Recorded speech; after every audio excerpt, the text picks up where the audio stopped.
Imagine that at the age of 16, you are taken from your home, you're taken to another country, and you are sold into slavery. During that 6 years of slavery, you rediscover your Christian faith, and eventually you're able to escape. You come home to family, and life is good. One day you have a dream. It's a strange dream, one that is very, very challenging to you. In that dream, you see the people and the places where you were once a slave. And the people talk to you directly and say, "Come back. Come back." This is very strange. You're very reluctant to pay much attention to this dream. You're filled with doubts about your calling and your fitness to respond to this task which you may have been called to in a dream. But the dream does not go away. You revisit it over and over and over again. It becomes an obsession for you. Over time, you realize and become very confident in the fact that this is just not an ordinary dream, but in fact a calling to you, and it's coming from the Lord. With much trepidation, you go back. You begin your trip.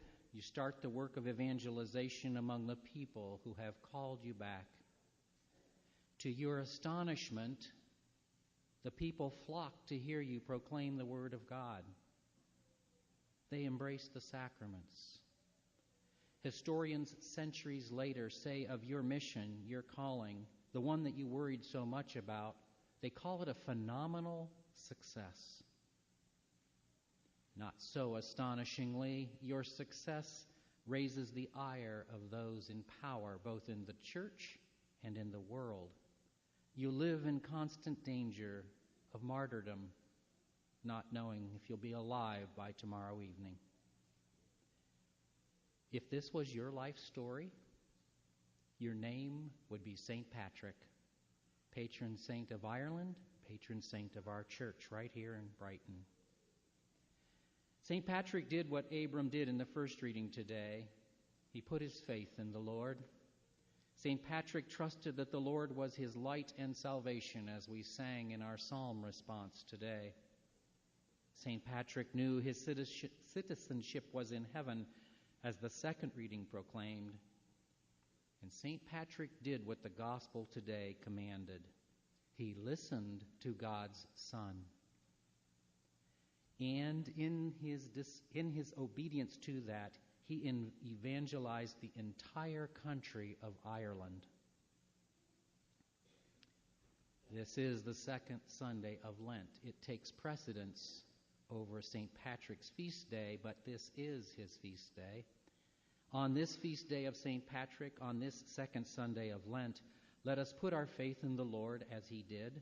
Let us trust in the Lord's light and salvation as he did. Let us remember our citizenship is in heaven, as St. Patrick did. And let us listen to God's beloved and chosen Son, Jesus. And, like St. Patrick, let us fulfill the mission to which each and every person in this room has been called. Who knows? Perhaps if we did these things, God might even use us, with St. Patrick's example and guidance, to fulfill the dream of bringing the gospel to and witnessing God's glory right here in Southeast Michigan and miles and years beyond us. For St. Patrick and for all who hear and listen to God's Son, may God be praised.